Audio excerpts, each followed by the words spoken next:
Magandang hapon po sa lahat, Luzon, Visayas, Mindanao, kung saan kayong dako ng mundo po tayo nagbabalik dito sa ating munting channel. Samuel Soriano TV29. Ayan, Samuel Soriano TV, ayan, nabubulol na. Samuel Soriano TV29, ayan po. Magandang hapon po sa lahat ng aking mga subscriber dyan, kung saan kayong dako ng mundo po. Keep safe po sa lahat and God bless.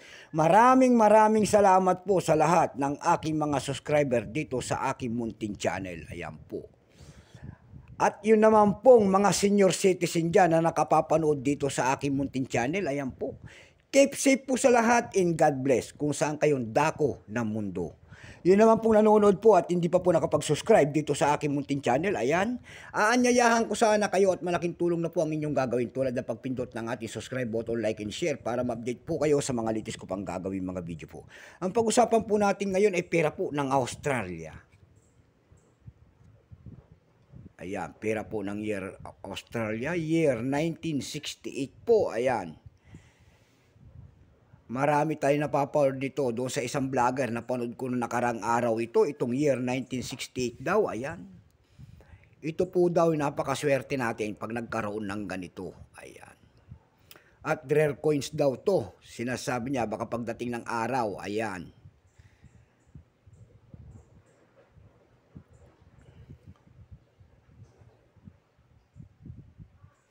Bago tayo magsimula sa ating talakayan, kilalanin mo muna natin siya, syempre po.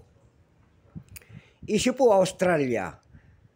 Period Queen Elizabeth II, 1952 hanggang 2022. Value nito, 10 cent Australia. Type, standard circulation coins, years 1966 hanggang 2019. Currency dollar, 1966 up to date po. Composition po nito ay copper nickel. May bigat lamang itong 5.66 grams. May haba pong 23.6 mm. May kapal po naman itong 1.76 mm. Hugis po bilog. Orientation nito, middle alignment. Number and dash 1282. Reference number KM-65. Ito pong year 1968 na Canada ang ginawa nito sa ating hawak. Kung ilang piraso ang ginawa nito. Ito po ay 57,205,000 piraso po. May price na po ito doon sa ating numista.com kung tawagin ng ating mga kolektor. Yung kanyang fine ay 12 pesos, very fine 16, extra fine 61 pesos. Dako naman tayo sa kanyang presyo po doon sa ating mga platform. Doon sa ating ebay.com, nakakita tayo nagbebenta doon ng $5. Nasundan ito ng 727 pesos and then 112 pesos. Nasundan pa ito ng 113 pesos. Yung pinakamalit po ay $2. Dako tayo sa Carousel PH. Sa Carousel PH naman po, may nakita tayo nagbebenta doon ng 110 pesos.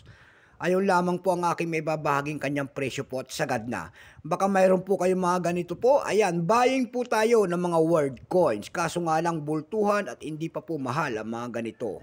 Ayan. So take care po sa lahat and God bless.